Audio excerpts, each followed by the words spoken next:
My next guest is a journalist and author. D.W. Gibson has a number of books to his credit. His latest is, and I hold it in my hand for those of you seeing us on TV or YouTube, 1 Week to Change the World. See, his name isn't there. Good collectivist thinking there. It's only on the spine. 1 Week to Change the World, an oral history of the 1999 WTO protests. I've really been enjoying reading it, as you can see by the marks here, the inserts here. And so first of all, DW, welcome to the program. Thanks for having me. It's a pleasure to be here.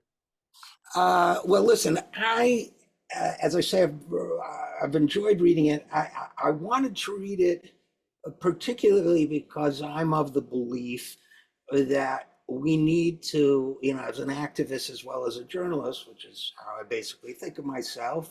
Don't want to speak for you on that, but I think it's important to learn from the lessons, successes, failures, and otherwise of the past. And the WTO protests had obviously a huge impact. So I wanted to know more about it, and I found it totally fascinating to read. So that's why I read it. Why did you write it? Yeah, I agree. I think there are a lot of lessons there to be learned. 25 years ago, it's not a long time, but in some ways, this protest has really been forgotten, much more so than, say, Occupy or some other movements that really grew out of Seattle, right? So you have an interesting time. 1999 is the beginning of the internet as an organizing tool, a very early internet, rudimentary, just email list and listservs, but a tool nonetheless. You have the beginning of militarization of police departments and the police response to the protesters in Seattle. You have call and response, people's microphone being used, which is often traced back to Occupy, but actually goes to Seattle. And you have the beginning of this pushback on globalization. And I think most importantly, you have protesters who articulated a goal. They wanted to shut down the World Trade Organization meetings and prevent them from reaching an agreement. They set that goal and they met that goal by blocking all of the intersections through nonviolent civil disobedience and stopped the meetings from happening on the first day and thwarted the efforts to reach an agreement that week. And I mean, how often can you say that about protest movements of this scale, that they set a goal and they meet it? I think you have to go back to the civil rights era, right? The last 50 years, we haven't seen a lot of examples of this on this kind of scale. I think that's exactly right. And one of the things that really impressed me about it, in the before section, you have a before and then each day of the protest and then after, that really struck me about it was, people who are involved even today in activism, many people may not realize that while globalization is an issue that's in the public consciousness, especially on the left nowadays, back in the 90s, and you spoke with Ralph Nader and Noam Chomsky and others about this, but back in the 90s, it was still a fairly esoteric issue. People didn't really know about the World Trade Organization, what it meant, what it did. They certainly didn't know that it was supplanting sovereignty of individual countries in certain ways. In fact, they didn't really know it in 2016 either, which was a factor in that election. But so the organizers, I mean, it's really impressive actually that the organizers, because to do what they did, first of all, they had to build a coalition of very disparate forces. You had, the so-called Black Bloc, John Zerzan, who you talked to, and others, together with the Teamsters and other union leaders. I think at one point, someone in your book says, and I got a kick out of it, sometimes you had the union leaders wanting to do really crazy stuff and the anarchists wanting to be like, more socially acceptable or whatever given situations. But you had to build this coalition. And more importantly, you had to educate a public both to organize the protests, you had to educate your fellow activists, and then use the protests to educate the public. So that's no small task. No, not at all. And that's why it took so many months of organizing and work. And that front before section is one of the more interesting sections of the book, I think, all that work that went into educating people. And indeed, they had the internet, but they realized it just as a tool, right? It wasn't everything. It wasn't a panacea. It was just one tool. They still needed to interact. Organizers still needed to interact in the real world. So there were road shows. People went on the road with puppets and performative sort of educational shows to tell people about the WTO. There were old school teach-ins, kind of town hall meetings where people debated the virtues of globalization and the issues around the World Trade Organization. And while you have this really sort of esoteric thing at the center of the protest, the World Trade Organization, a new entity that a lot of people don't know about, the issues at hand there, people recognized. And this fundamental issue, too, that you alluded to there, this tension between democracy and globalization, right? Because what was at the heart of the WTO? They were trying to reach a new agreement that would allow them to set and enforce the rules of global trade. That meant even if it overrode rules that other countries had set up for themselves. So if you say, oh, we don't want child labor to make these products in our country, you can't do that. That's a trade barrier. Or you say, oh, we don't want these products in our country because it harms the environment. You can't do that. That's a trade barrier, right? So people understood fundamentally once they engaged these teach-ins, once they saw a roadshow and had some of these interactions, they understood that it was about democracy. It was about being anti-globalization, yes, but more to the point, it was about being pro-democracy, about defending the rules that you might want to set up in your city, your county, your state, or your country in terms of how you want to be governed and how you want your economy to work. A slight aside, DW, but I think it's worth just noting that when we talk about globalization in this context, uh, we take the word for granted. I do Yeah. too, but it's a funny use of that word because what we're really talking about, whether pro or anti forces using the word, what we're really talking about is global capitalism, Yeah. right? I mean, we're not talking about globalization when it comes to worker solidarity and U.S. workers are going out on strike if Foxconn workers in China are mistreated. It's strictly capital flow and capital control over government processes. I mean, if you agree with that, then I just think it's important to set the stage that what's being objected here to is an ever increasingly powerful global regime of financial control. 100%. And I don't think we can say that point too many times because it points out two things. One, it points out the reality and the specificity of what we're talking about, the flow of capital, but it also shows a dearth of imagination, a dearth of our ability to talk about globalization in more expansive ways. We could talk about it culturally, right? Exchange of cultural ideas and inspirations, linguistic globalization, right? Exchange of language, and so many different ways you could talk about globalization. But you're spot on when we're talking about it. Definitely in this context, we're always talking about the globalized flow of capital. Absolutely. And of course, that's neoliberalism. You quote Lori Wallach, who has been on this program many times, who was very involved in organizing this. Went on to do Global Trade Watch for Public Citizen, and I forgot where she is now, but she's in the same work as calling the U.S. the mothership of neoliberalism, or words to that effect, and pointing out that you might, if the WTO was holding a meeting and she says in Korea or India, you'd expect huge protests. You quote Vandana Shiva talking about the fact that farmers who are affected by this, they're 60% of the population in India, only 2% of the United States. So, and Lori says even in Europe, you might expect something, but it really hadn't happened, certainly not over an issue like this. I can't think of any time it had ever happened in the United States, had it?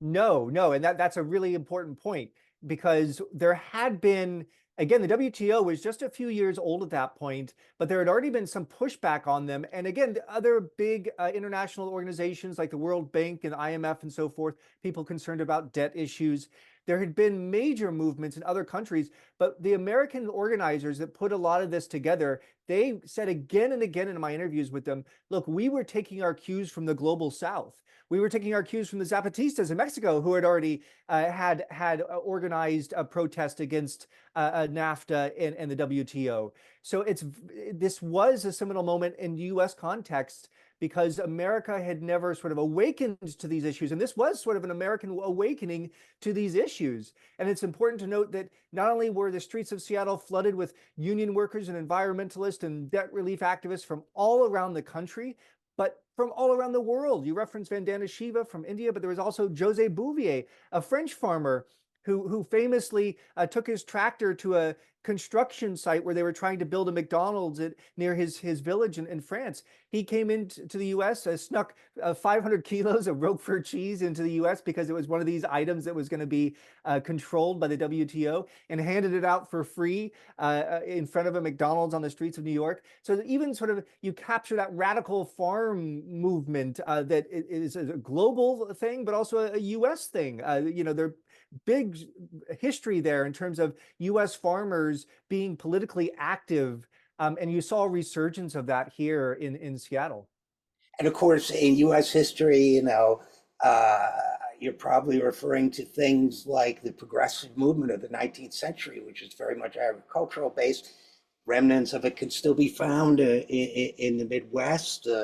Even the fact that the Democratic Party, although it's not the same anymore, as the Democratic Farmer Labor Party in Minnesota, Mm-hmm. right? So just kind of a relic of that.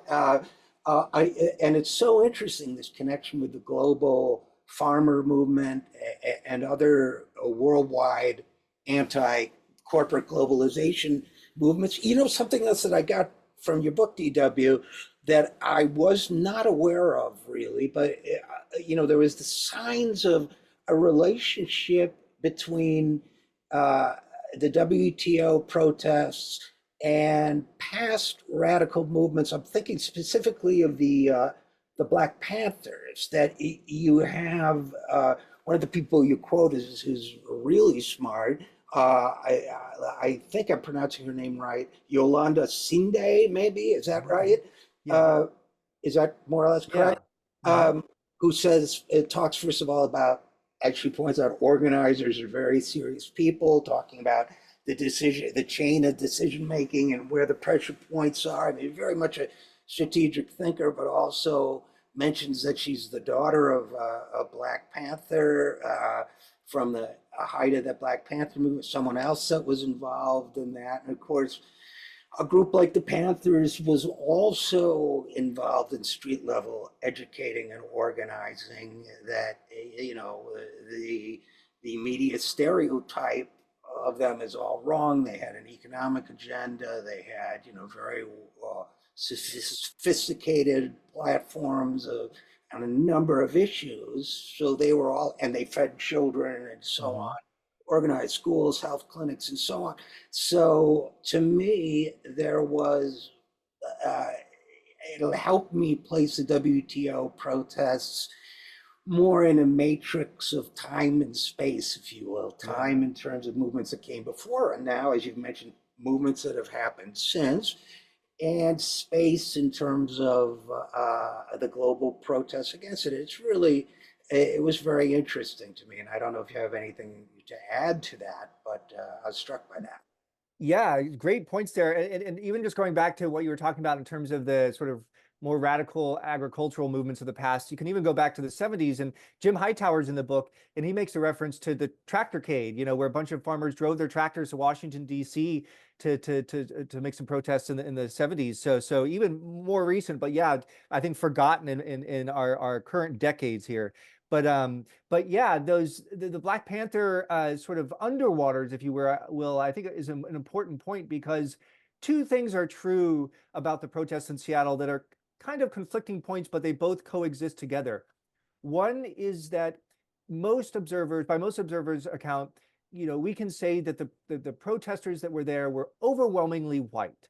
Hmm. It was overwhelmingly a white movement. There was a really great essay written after the protest called "Where Was the Color in Seattle?" And this was a discussion. So this was part of what came out of Seattle. How do we diversify organizing? How do we bring more people into the tent, more perspectives into the tent, so that we can become better at this? That was one of the things that came out of Seattle. But at the same time, that doesn't mean that it was all white, right? And Yolanda is a great example of this. You know, a woman of color who came out of a Black Panther tradition, grew up in Seattle, speaks so well of that. And she says, people were coming down all different streets to the center of the protest. If you didn't see any people of color, maybe you weren't looking right at the right street. And I think that point is well taken. We can't erase the people who were there and pretend that they weren't a part of the diversity of entry points and interest and perspective, because there was some of that there, and I don't want to erase them. And also, too, in this way that you pointed out, that history that was in Seattle, the first city to get a chapter of the Black Panther Party outside of California, and I talked to the two brothers who opened that, Aaron and Elmer, they talk about all of that organizing that they did, the school lunch programs, the health clinics, and all of that, all of those skill sets in terms of doing that organizing, in terms of being a part of the community and entrenched in the community, that helped feed the work that people like Yolanda did, especially with the local organizing in Seattle and getting people there and getting people involved. So while, Black Panthers weren't front and center as part of the organizing, as an entity, in fact, that chapter disbanded by the time these protests came around. The work they had done the decades earlier really prepared younger organizers to do the work they did in Seattle. And this communication issue between movements, right? Between generations. I think that's really important to talk about, because there is this feeling, and Chomsky talks about this, and the American left, it's always about starting over. There's no communication between movements. It's always tabula rasa. Usually young people, college students, trying to figure out, okay, let's try this, let's try that. And my hope is that this book can be sort of a handbook and can be something that encourages people to talk to each other across generations and across movements. And you mentioned Jim Hightower. When Jim first attracted national attention in Texas, before he even became agriculture secretary there. And by the way, his famous quote was, "There's nothing in the middle of the road except yellow lines and dead armadillos." He says in your book, he points out that he campaigned for Bill Clinton. And a lot of people who consider themselves more or less on the left either campaigned for Bill Clinton or voted for him. And it was Bill Clinton who, of course, backed this very corporate, how to put it, this usurpation of power. And Hightower was basically, he quoted, I don't know if he said it or someone else said it to him, that, you know, I hate to lose, but I especially hate to lose when we won, something like that. And I think that was an early sign of the need for activists to understand the difference between organizing, activism, and direct action versus electoral politics, that one can never be a substitute for the other. I mean, it's not a central focus of your book, but I wonder if you have any thoughts on that. Yeah, it's such an important point. And it's playing out now, right? As we see Palestinian protest, the sort of don't break down easily in any kind of political lines. I think what you're hitting at here is so important. There was political signals were scrambled for these protests, right? Because you had so many people that had been, especially when it came to big NGOs that were there, because you had, anarchist collectives and individual actors and really sort of people who were willing to put their bodies on the line in the street. But you also had sort of, let's say, proper NGOs in DC connected to political power, right? Sierra Club and so forth. So Right. getting them involved was a really big task, because they're aligned with Clinton, and Clinton is driving a lot of this globalization. So these protests really were a wake-up call in political terms, realizing that the Democratic Party wasn't sort of on the page of people who wanted food sovereignty or wanted to be with workers or wanted to protect the environment in a way that you might assume, right? And let's remember that Ralph Nader and Sherrod Brown and these folks were there, but so was Pat Buchanan, right? So there Right. were a lot of reasons to push back on globalization. And I think that, we can recognize, I think Sherrod Brown and Pat Buchanan can point out 5 million policy differences, probably would have a really hard time finding any agreement. But they recognized that they couldn't have any of those policy fights if the foundation of democracy wasn't there. And again, that echoes the sort of space we're in now, and we can sort of talk about that. But if we don't have the ability to build a big tent and to look past policy disagreements, we're not going to be able to protect that foundation of democracy. And I think that, you know, the Democratic Party has really lost its critique of globalization. The right is really taking it on, right? And the Democrats are sort of globalists, you know, or have been branded as such. I think we're seeing some changes in that. I think we're seeing political signals scrambled again a bit in a good way, so that we can't take things for granted, and we have to have real conversations, and we can't do purity tests to make sure we agree on every issue, but we can find those places where we do agree and work together. That was what made Seattle a success, that ability to come together and form that big tent. You aren't going to change the world with a siloed sort of group of people who agree on everything together. And, you know, it reminds me of, I worked for Bernie Sanders in 2015, 2016 on the presidential campaign, and I still remember a Democratic Party campaign consultant saying to me during that primary, no, you know, we were fighting the Trans-Pacific Partnership at the time, you know, the latest quote unquote globalization deal. And somebody saying to me, nobody in Michigan knows what the Trans-Pacific Partnership is. And I literally said, have you been to Michigan?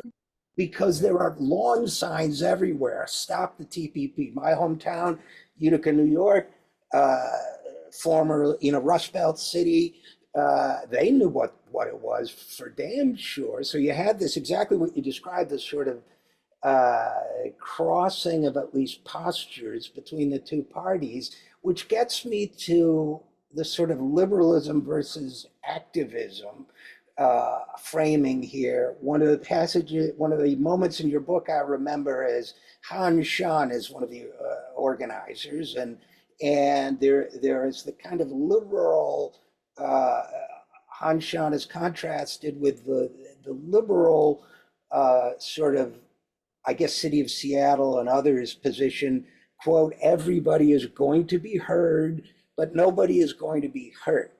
It's sort of, well, we'll have a dialogue. And Han Shan says, we're here, we're nonviolent, but we are dedicated to shutting this thing down. And that to me is more in the spirit of Gandhi, of Martin Luther King Jr., of, I mean, just being heard. If nothing changes, if the power stays where it is meaningless. So just, you know, kind of to disclose, full disclosure, I was with Han Shana at that, just as one of the Earth First activists, it's quoted very early on in the book, says, well, you know, when he's introduced to Earth First, they say, well, this is a group of people who love the environment and don't mind breaking the law. I forget who this was, but he says, I don't mind breaking the law. I was sympathetic to that too. And I'm obviously speaking nonviolent action, but I guess the point being that there's a limit to dialogue, and that's where I think, I don't claim to be, you know, I can't speak for the movement, but that's where the concept of what direct action means to me is we do something. But what's your takeaway on that? Oh, absolutely. Absolutely. And I've come to realize doing this book that protests are absolutely useless unless they have direct action. And direct action isn't effective unless it's nonviolent. It has to be nonviolent.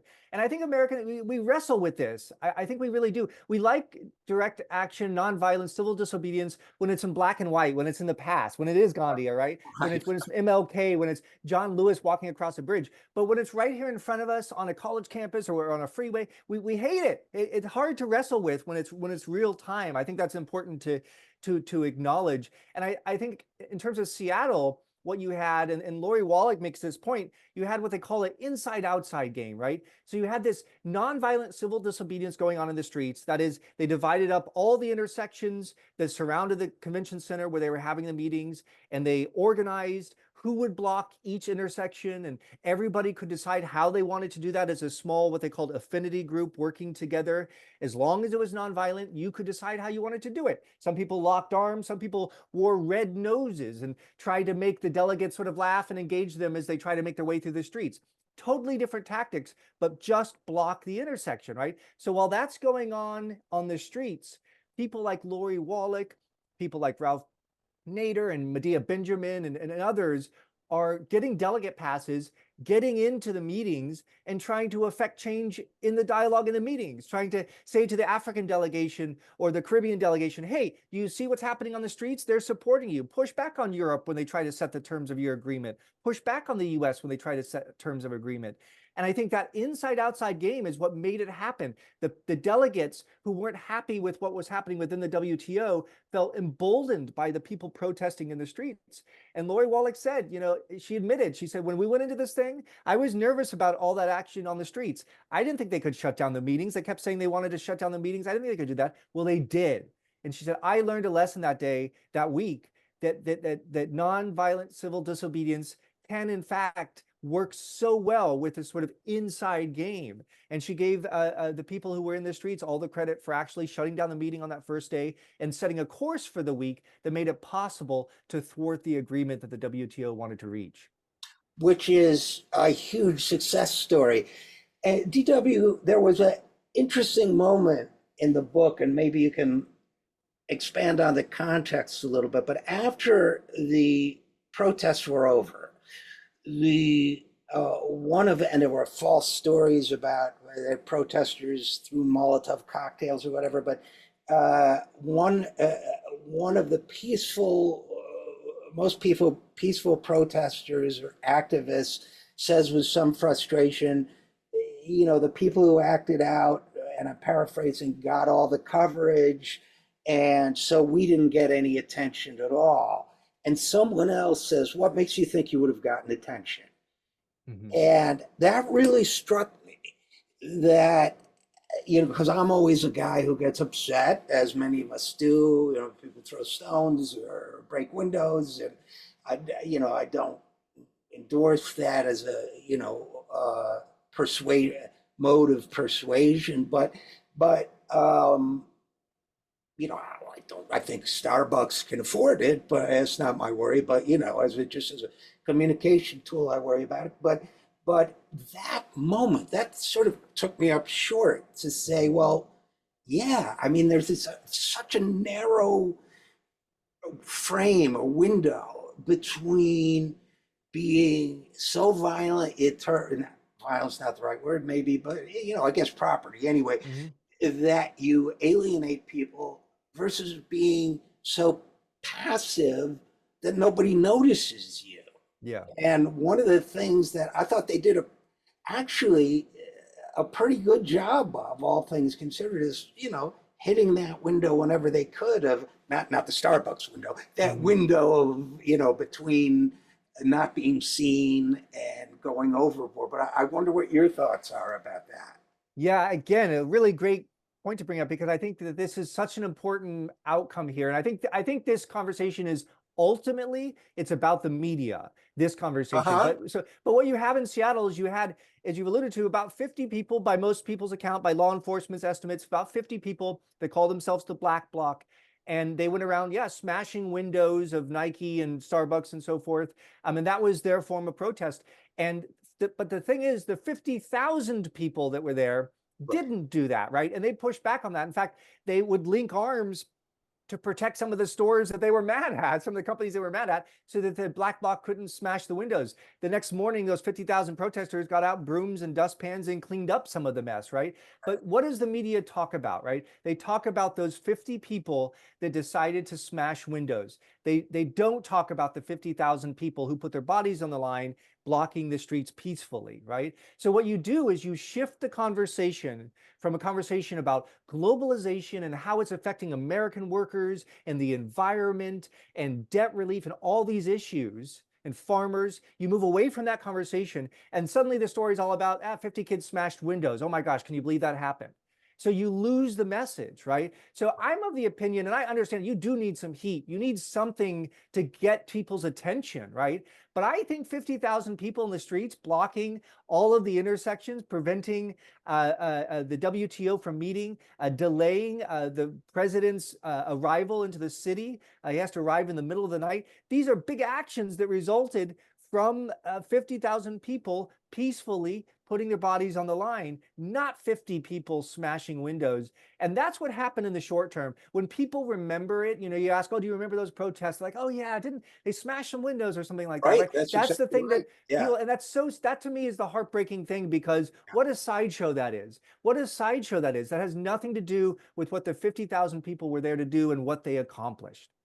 And of course, we saw with Occupy the same thing, right? Where Occupy, again, people don't remember, but it was so popular across the political spectrum. Everybody got it. And Republicans, Democrats, and Mitt Romney had to change his rhetoric. Barack Obama had to change his rhetoric. Everybody was talking about the 99%. Then they started singling out, I remember I went on Fox News and the host said, and first thing he did, because I was speaking for, in support of Occupy, not for Occupy. Mhm. The first thing he did was play a clip of some guy stoned out of his mind saying, I'm not high or nothing, but I think the Jews control the banks. Mhm. I mean, that kind of thing, just finding the Yeah. one weirdo and then saying to me, well, what do you think about that?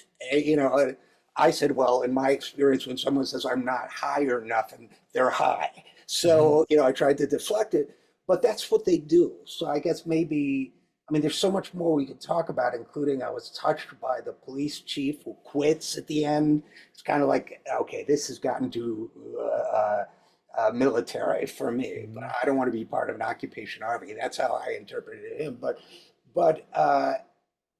since I mean, we're media, we're left media, but we're media, or alternative media, but we're media.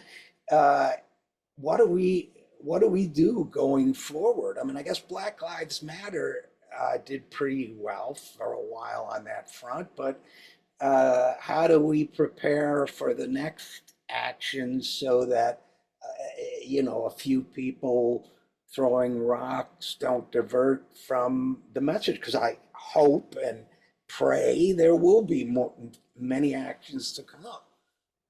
Yeah, I think it's about,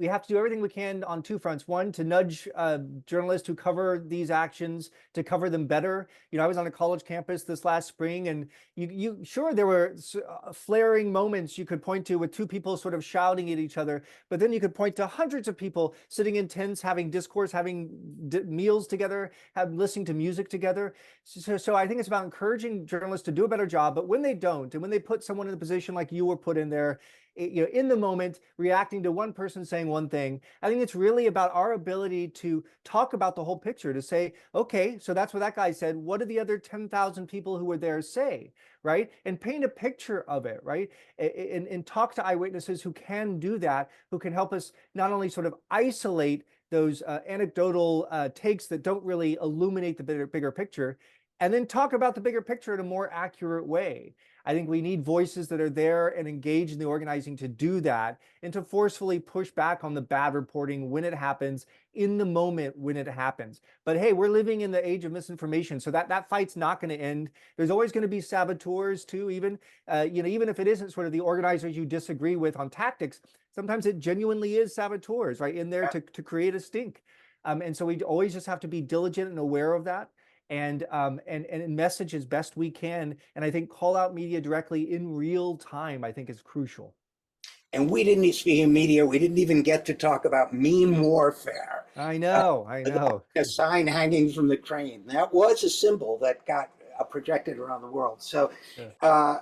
but again, I encourage people. My guest has been D.W. Gibson.